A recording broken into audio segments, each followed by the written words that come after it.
Olá pessoal, tudo bom? O tema que vamos tratar hoje são sistemas ar-água, tetos e vigas frias.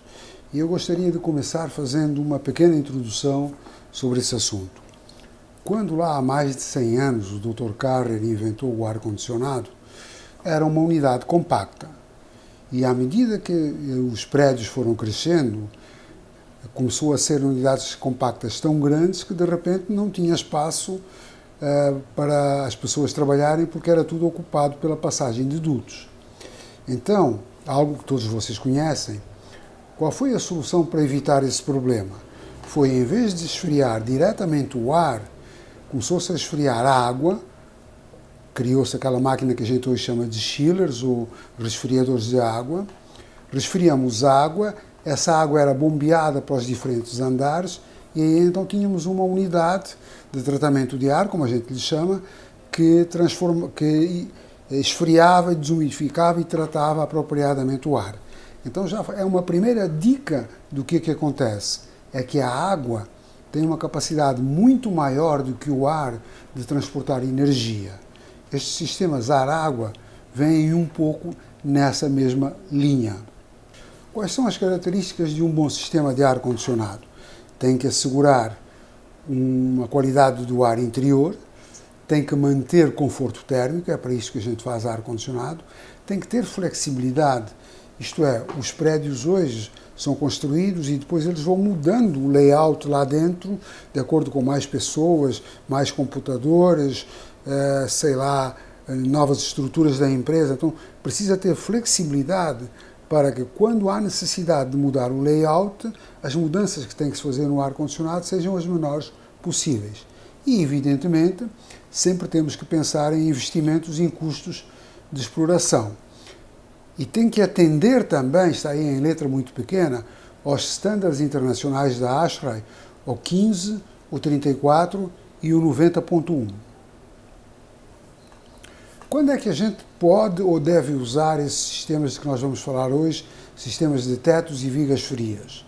Vocês vão ver que, pela própria característica do sistema, quando tem baixas cargas de poluição, e eu diria, cuidado em usar em salas de reunião. Por que isso?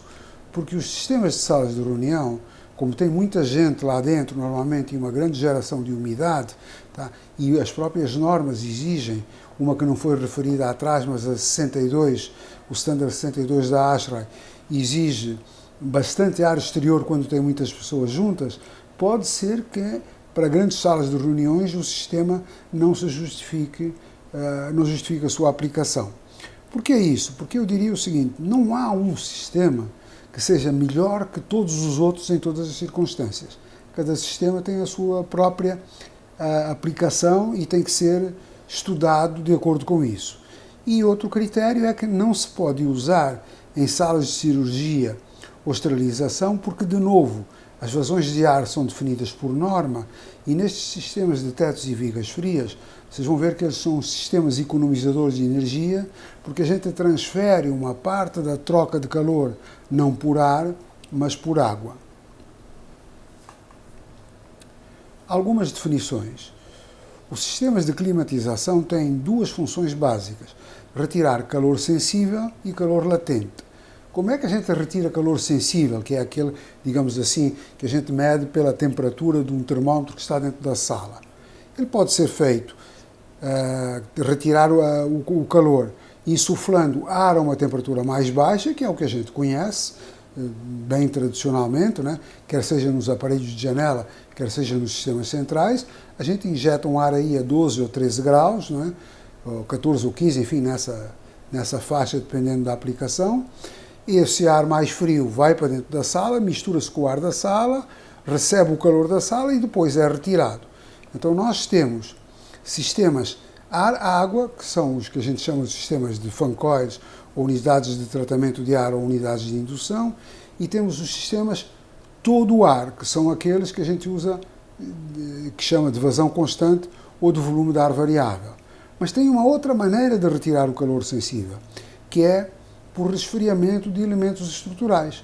Se eu tiver uma parede fria, não interessa agora muito como é que eu essa parede ficou fria, obviamente essa parede fria absorve o calor da sala e é uma maneira de retirar esse calor. Agora, o calor latente, o calor da umidade, aquele que as pessoas jogam dentro das habitações pelo suor, tá? E aquele que vem pelas necessidades do ar exterior, esse não tem jeito. Só tem uma maneira de retirá-lo, que é com ar de ventilação. Então, a primeira informação desde já é que os sistemas de tetos e vigas frias, a gente reduz a movimentação de ar e vamos ver quão isso é importante. Mas eles têm que ser sempre acoplados a sistemas de movimentação de ar para nós podermos retirar o calor latente. De que depende o conforto? O conforto de uma instalação depende da temperatura na zona de ocupação, depende da velocidade na zona de ocupação e depende do nível de turbulência. E aí aparece uma menção a difusores de alta indução. Difusores de alta indução são os difusores que se lançaram no mercado aqui há cerca de 15, 20 anos por aí e que têm uma característica interessante. Eles mesclam o ar muito rapidamente à saída do difusor e isso é importante por quê? Porque se eles têm uma grande turbulência, né, na zona de não ocupação, rapidamente o ar frio se mistura com o ar da sala, então é elevada a temperatura do ar que chega na cabeça das pessoas e diminui a velocidade. Esses dois fatores são extremamente importantes. Então, difusor de alta indução, de uma maneira geral, quando é possível utilizar difusores de alta indução, o conforto é bem maior do que em sistemas tradicionais. Com tetos e vigas frias, a carga principal é retirada por radiação e ar, se possível, só o de ventilação. Por que se possível? Porque muitas das vezes, ao fazer as contas, a gente chega à conclusão que só com os elementos de radiação a gente não consegue retirar toda a carga térmica da habitação. Então, nesses casos, muitas das vezes a gente utiliza do artifício de aumentar um pouquinho o ar de ventilação para ajudar a retirar isso. Quando isso é feito com elementos passivos, como por exemplo são os tetos frios, é óbvio que a temperatura do teto tem que ser menor que a temperatura da sala.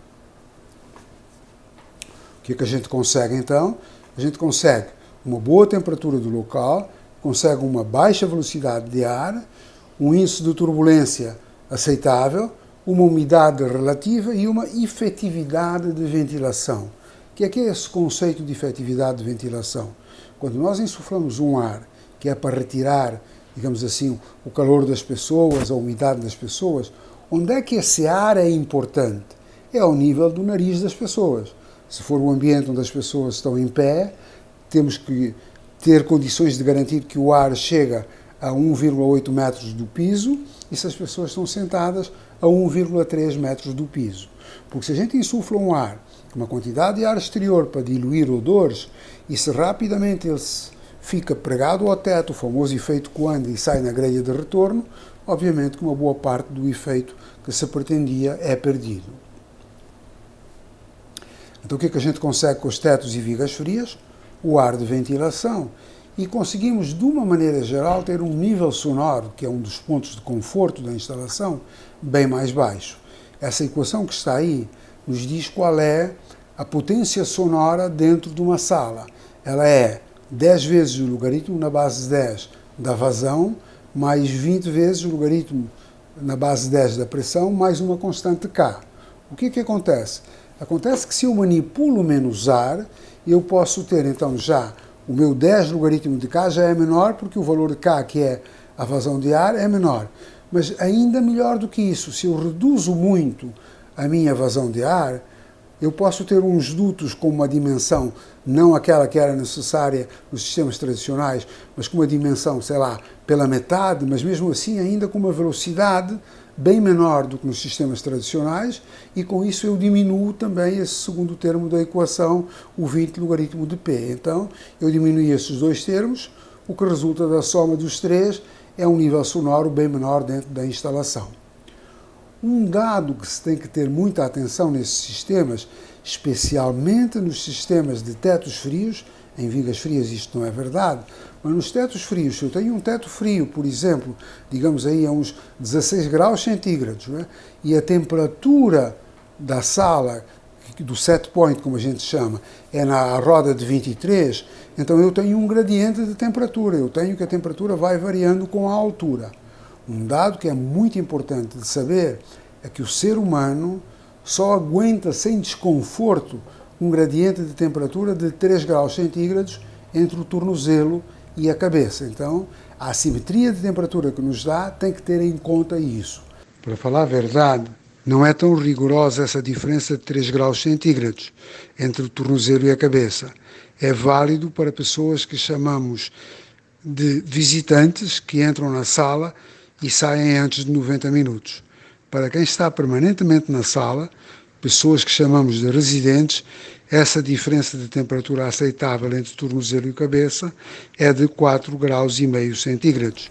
Quais são as vantagens desse sistema? É que o ar se insufla e eu consigo controlar, depois vamos ver na parte de controles, a temperatura de cada sala, sem os problemas do VAV. Vocês lembram o que acontece com o VAV? Quando a gente fecha numa sala, tá? Esse ar tem tendência a ir para uma outra sala e aí a gente vai esfriar a outra sala sem querer. Se a outra sala tiver uma caixa VAV também, cada sala tiver uma caixa VAV, obviamente, independente de pressão, esse problema fica resolvido, mas muitas vezes, por razões económicas, a gente tem uma sala, uma caixa VAV, atendendo 3 ou 4 salas. Então, quando começa a fechar um difusor numa determinada sala, começa a vir menos ar nesta, tem tendência, eventualmente, a ir para um outro. Então, os sistemas de VAV têm também um sistema de controle um pouquinho complicado, que vamos ver que nos sistemas de tetos e vigas frias não existe. As tubulações ascendentes também são menores, porque eu manipulo menos ar. Então, o controle é simplificado e o ar exterior, se for possível, o que a gente faz é 100% do ar exterior, joga na sala, faz o que tem que fazer e retira. Quando não é possível tratar toda a carga com 100% do ar exterior, então a gente o que é que faz? No condicionador que trata o ar exterior, a gente leva um pouco do ar de retorno, mistura, e é esse ar que é insuflado na sala. Então, como eu manipulo menos ar, as unidades de tratamento de ar são menores, obviamente, e já começam a ganhar espaço nas salas de máquinas. Os próprios chillers podem ser menores. Se eu tiver um chiller dedicado aos sistemas de vigas frias, como às vezes acontece, o que acontece? Nós vamos ver que esses chillers vão receber a água a uma temperatura mais elevada, porque a gente tem algumas limitações na temperatura da água que pode pôr nas vigas frias. Se eu tenho um chiller recebendo uma temperatura de água mais elevada, ele tem um maior rendimento, então o chiller pode ser menor num sistema de tetos e vigas frias. Já vimos que temos menos dutos e já vimos como as unidades UTAs são menores, as salas de máquinas são mais pequenas. Então, o dono do edifício fica com mais espaço para vender ou para arrendar. Então, isso tem que ser levado em conta quando se faz o cálculo todo do custo do ciclo de vida do sistema. A gente tem que levar em conta a primeira instalação, o custo de operação, o custo de manutenção e o custo de reposição. Vamos dizer, um sistema que dura 20 anos, a gente tem que fazer as contas para 60 anos, se for comparar com um sistema que dura 15 anos, que para durar 60 anos tem que ser trocado 3 vezes, enquanto o anterior era só 2 vezes. Outra grande vantagem é que, como a gente manipula menos ar, quando a gente utiliza ele em hospitais, digamos em enfermarias ou em quartos, apartamentos onde estão pessoas doentes, acontece que se eu manipulo menos ar, eu consigo controlar melhor a contaminação cruzada e evitar transferir, digamos assim, micróbios de um apartamento para outro apartamento. Pela sua própria construção e porque como eles trabalham quando são vigas frias com sistemas de indução, então eu diria que tem uma eficiência de ventilação também melhor, como consequência daquilo que a gente explicou quando falou nos difusores de alta indução. Quais são os mecanismos de transferência de calor? São 3. Convecção, evaporação e radiação. Quando eu tenho um teto frio, o que acontece com isso? 55% da energia é transferida por radiação. Isso é, eu tenho uma fonte mais fria no teto. Eu, pessoa, sou uma fonte mais quente, Então aquele ar frio radia para mim, é uma maneira de eu transferir calor. Mas também o que acontece é que quando esse calor, por exemplo, chega ao meu corpo ou encontra um computador, ele aquece e por convecção ele é elevado lá para cima, né? E é uma outra maneira de transferência de calor. E também evaporação, porque quando eu tenho uma corrente de ar em cima da minha pele, eu aumento a velocidade do ar na minha pele, então a evaporação do meu suor aumenta e com o aumento da evaporação, o processo de evaporação é sempre um processo que precisa de retirar calor de algum lado e retira da pele das pessoas, é uma outra maneira de transferir calor. Então nos tetos frios, 55% é radiação, 45% é convecção. E o limite é a temperatura, porque se eu baixar muito a temperatura do teto frio, pode ser que eu tenha, com algum ar que me entre de fora, eu tenha um problema de condensação que não pode chover dentro de uma instalação de ar-condicionado. Aí está um exemplo de um teto frio. Vejam que o ar passa por essa senhorita que está ali. Este slide é bem antigo, não é um computador que ela está escrevendo, mas ainda é numa máquina antiga, né? Mas vejam que o ar esquenta, vai até ao teto, resfria e depois, por efeito Coanda, vai e volta à zona de ocupação da pessoa. O que é bom desse sistema? É que as velocidades na zona de ocupação são muito baixas. Nas paredes já são de 0,15 metros por segundo. Na zona de ocupação da pessoa será menor do que isso, que normalmente é uma velocidade muito confortável. E agora vamos a uma equação que nós, os homens da termodinâmica, sempre gostamos muito de usar. Para transferir uma determinada quantidade de calor, eu tenho a massa de um determinado fluido, depois eu tenho o calor específico desse fluido multiplicado pelo ΔT. Isto é, se eu tenho, por exemplo, 5 kg de água com um calor específico de 1 e com um ΔT de 10 graus, eu consigo tirar 50 unidades de transferência de calor que nós estamos falando. Massa, de uma maneira geral, a gente não trabalha com a massa direta, mas a gente trabalha com vazão vezes densidade. Então a equação básica da termodinâmica vira naquela que está em segundo plano, que é igual a V vezes ρ vezes C vezes ΔT, que é vazão vezes densidade vezes calor específico vezes ΔT. Vamos ver então esse problema das economias energéticas deste sistema. Vamos ver qual é a quantidade de calor que a gente consegue transmitir ou qual é a vazão de água que a gente precisa utilizar para transferir 1000 watts de energia. Então, a equação é Q igual a mc ΔT.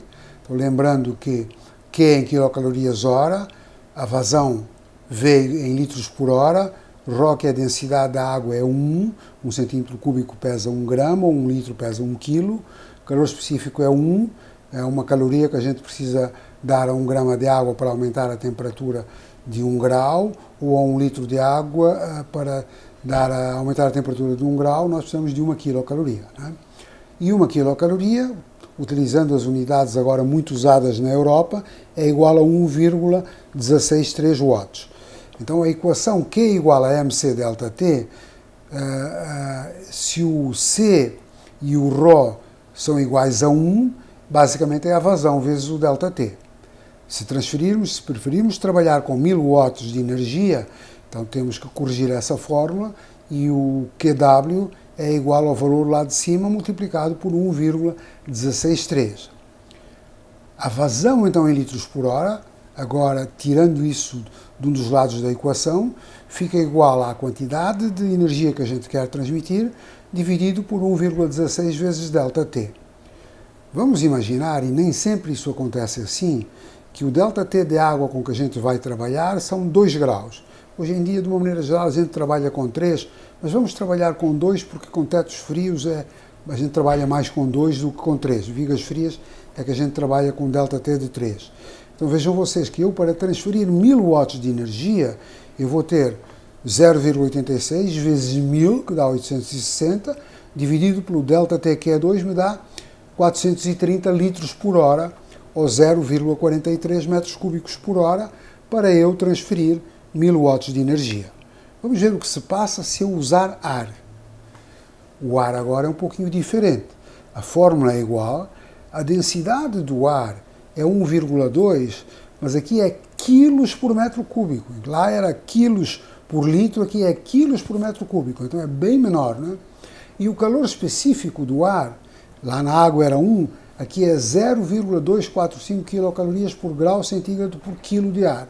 Então aquela mesma fórmula, se eu usar agora ar, vira o que está aí, Q igual a vazão, que multiplica 1,2, que é a densidade do ar, que multiplica 0,245 vezes o ΔT. Então, recapitulando, a mesma equação que a gente utilizou para a água, vai utilizar agora para o ar, só que os valores de calor específico e de densidade são diferentes.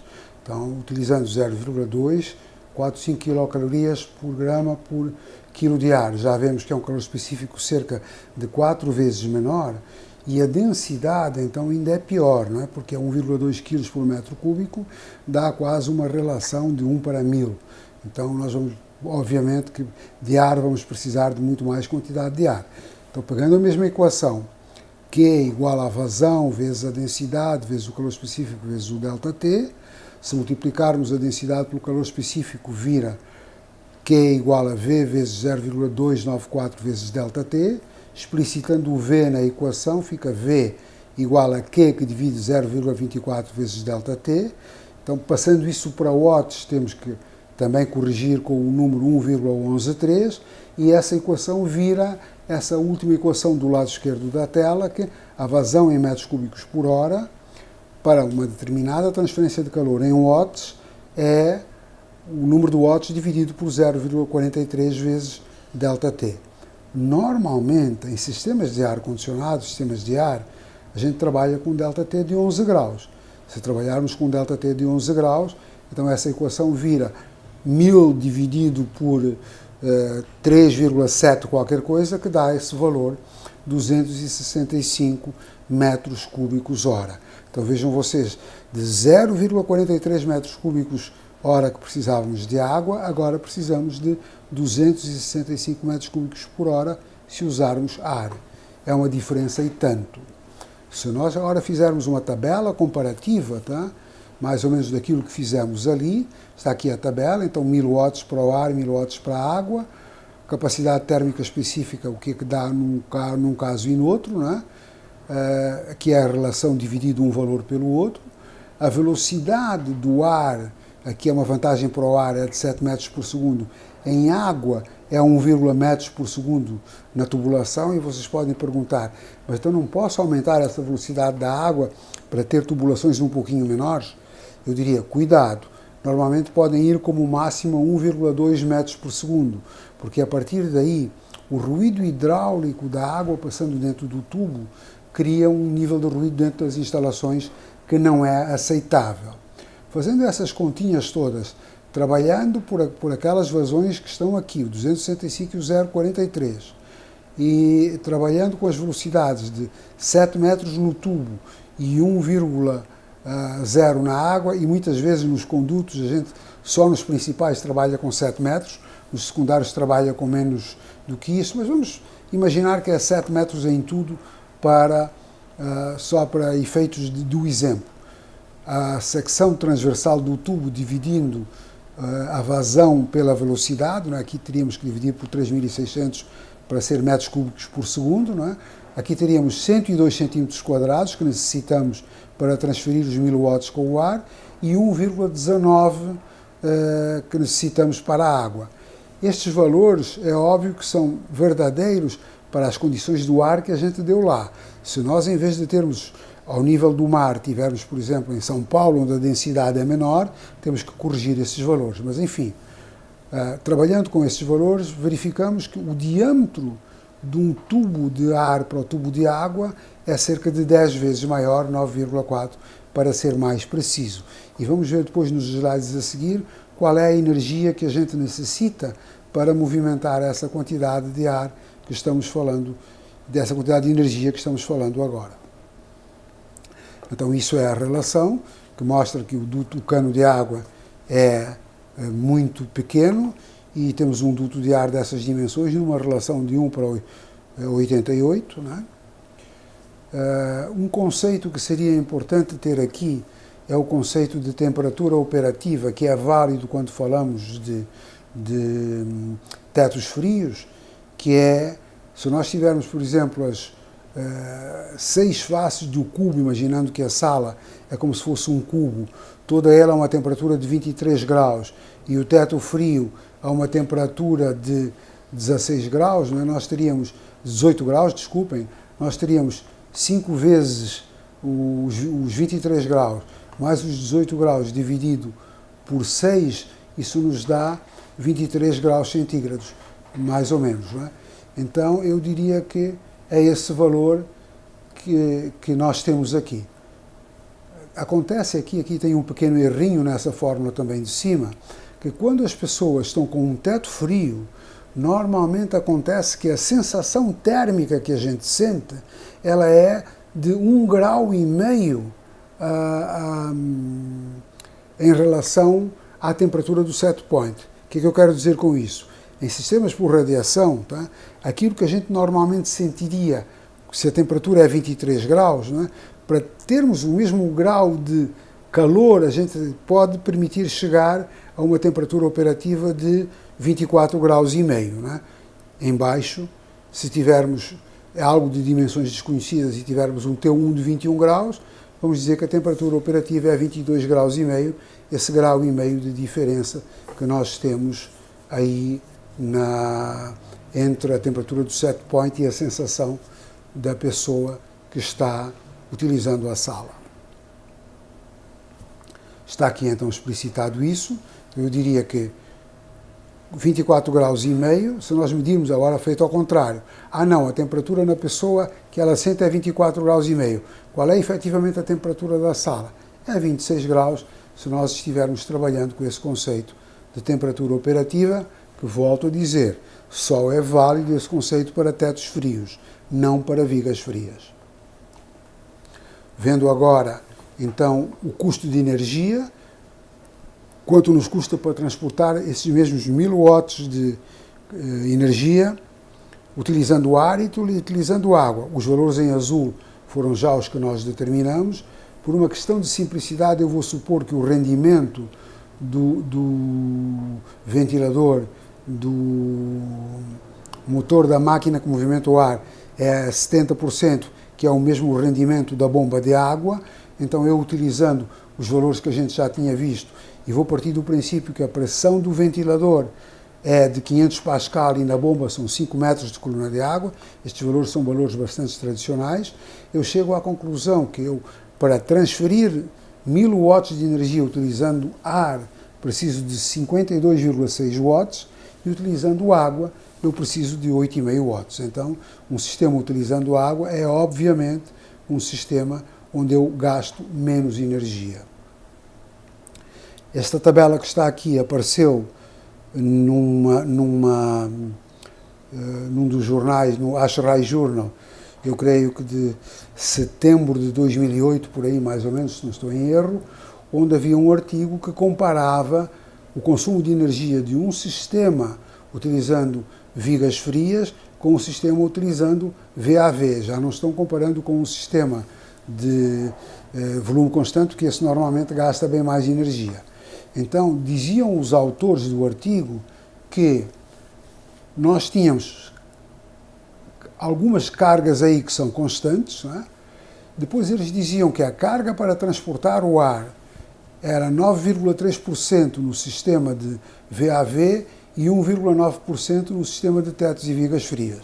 Pessoalmente, nós na Trox temos dúvidas sobre essa vantagem aqui, porque a explicação que foi dada lá, que isso quer dizer, porque nós, quando temos dutos, através dos dutos entra mais energia, entra mais calor através dos dutos, e por isso a gente perde um pouco da capacidade de transporte.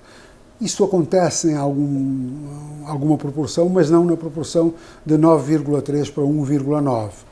E depois, algo que definitivamente não é verdade, dizendo que nos sistemas, quando a energia se retira através do ar passando pelas luminárias da sala, que também se reduz o consumo de energia de 18,8 para 9,4.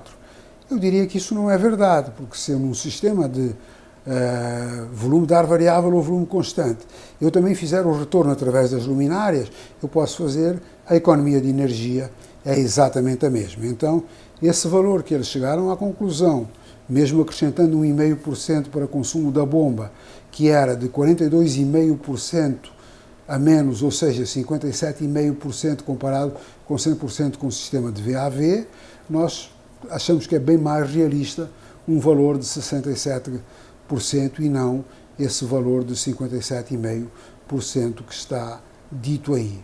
É óbvio que sim, a parte principal é a economia em movimentar o ar. Se eu agora movimento muito menos ar, da roda de às vezes 20% no máximo, eu vou economizar energia do ventilador, energia do motor do ventilador, aí a economia é efetivamente real, porque a gente sabe que, de uma maneira geral, a quantidade de energia para movimentar o ar é proporcional ao cubo da vazão, não é? Então, quando a minha vazão se reduz a 0,8, eu vou ter 0,8 vezes 0,8 vezes 0,8, tem um valor muito baixo.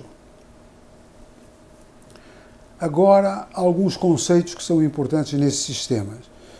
Quais são as temperaturas com que eu posso trabalhar? Já vimos que quanto menor a temperatura do teto frio, ou quanto menor a temperatura do ar que sai da viga, menos ar eu preciso de utilizar, ou seja, eu tenho economia de energia. Qual é o meu limite de baixar isso? Tá? Eu diria, a temperatura, o ponto de orvalho da instalação.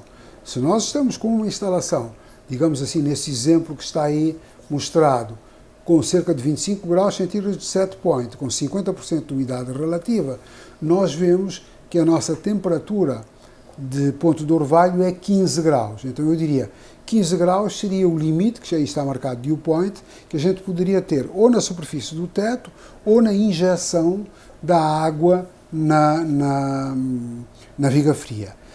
Na prática, por uma questão de precaução, a gente trabalha com 16 graus.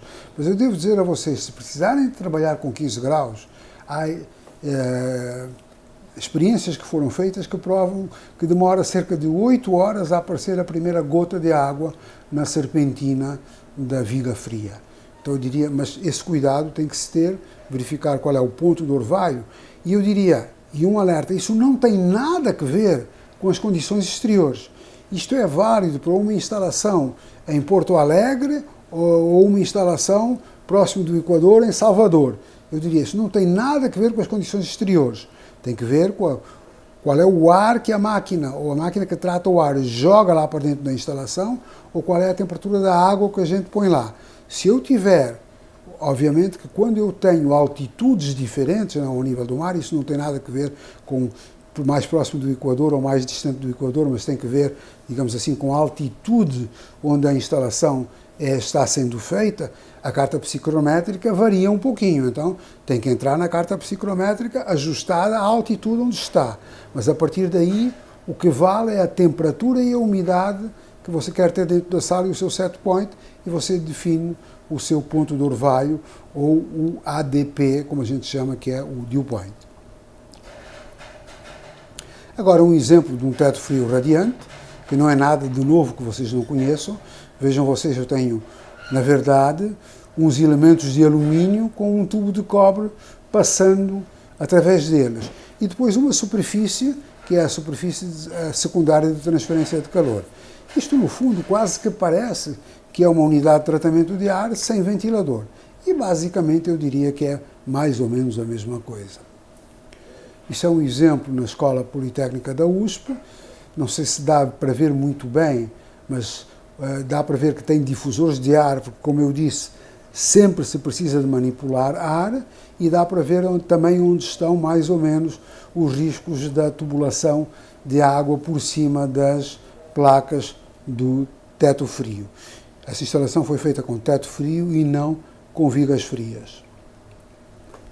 E aqui um exemplo dessa mesma instalação lá da Escola Politécnica da USP, como era uma instalação pequena, não dava para ter um chiller dedicado. Esse chiller tem cerca de 20 toneladas. Então aí temos um problema. Para a gente desumidificar o ar na unidade de tratamento de ar, não pode entrar com o ar, com a água a 16 graus, porque senão, se fizer isso, não vai conseguir desumidificar. Então tem que usar a água, sei lá, a 7 graus. Então, utilizando a água a 7 graus, a gente tem um circuito primário, dá para ver aí onde está marcado trocador de calor. Circuito primário é uma água a 6 graus, que vai ao trocador de calor, tem a saída para a unidade de tratamento de ar a essa temperatura, entrando a 6, normalmente ela sai a uns 11 graus, então tem uma água aí para desumidificar esse ar, e no secundário a gente leva a temperatura para o valor que a gente quiser, 16 graus do insuflamento da água e 19 graus no retorno da água. E o que está aí marcado aí como vigas frias, aí depois em baixo, são exatamente as serpentinas, que não viga fria, mas as serpentinas que estão nas placas de tratamento de ar. Como funciona agora uma viga fria? Temos dois tipos de vigas frias. Vigas frias que manipulam ar, que recebem ar que vem através de uma unidade, ou vigas frias passivas, que funcionam mais ou menos como apenas uma unidade, uma placa arrefecida. O que é que acontece? A viga tem que estar a alguma distância do teto, tá? O ar quente, que normalmente sobe e se encosta junto ao teto, quando encontra a viga fria, arrefece e pelo peso próprio ele cai, e com isso a gente consegue a movimentação do ar. Tem alguns cuidados que tem que se tomar. A capacidade de eu aumentar a energia que eu tiro com a minha viga fria, ela tem que ver um pouco com a área livre que eu tenho embaixo dela, na placa que fica aparente, mas tem muito que ver com a relação entre a distância Z, entre a parte de cima da viga e o teto, e a largura da viga. Essa distância ZB, se for igual a 1, eu diria, se eu tiver 60 centímetros da minha viga abaixo do forro ou do teto, que normalmente não é factível na prática, né, eu diria que eu não perco energia nenhuma. Mas reparem vocês que a partir de 30 centímetros, uma relação se a viga tiver 60 centímetros de largura, uma relação Z sobre B de 0,5, eu começo a perder capacidade da viga. Então, se eu tiver, por exemplo, 20%, uma relação de 0,2 no Z sobre B, eu já reduzi a minha capacidade de retirar energia para 0,86, 0,87, mais ou menos. Não é? E aí nós temos no gráfico valores quando a viga tem 30 centímetros de largura ou quando a viga tem 60 centímetros de largura. 600 milímetros são os pontos rosa e 30 milímetros são os pontos em azul. E agora então, para terminar, eu queria mostrar a vocês algumas fotos de laboratório tiradas pelo fluxo de convecção debaixo de uma viga fria passiva. E a primeira pergunta seria o seguinte: bom, se a gente tem uma viga fria passiva e a gente quer economizar mais energia, qual é a temperatura da água que a gente consegue pôr? Já vimos, está ligada ao ponto de orvalho da sala. Mas e quantos tubos eu posso pôr na minha viga fria para eu ter uma instalação ainda confortável? Eu diria, o limite são 250 vátios ou watts por metro linear de viga fria. Se nós tivermos vigas com maior capacidade, ou porque pomos uma água mais fria, que é a maneira de aumentar essa capacidade, né? Se tivermos mais do que essa capacidade, as correntes de convecção são tão fortes que nós podemos ter velocidades muito altas na zona de ocupação. Então, nesta primeira parte, nós vamos terminar por aqui, mostrando esses dados de vigas frias. Eu agradeço a vossa atenção e já convido vocês para a segunda parte deste vídeo, onde nós trataremos mais em detalhe das vigas frias ativas, aquelas que além de receberem água mais fria recebem também ar mais frio. Muito obrigado e até à próxima.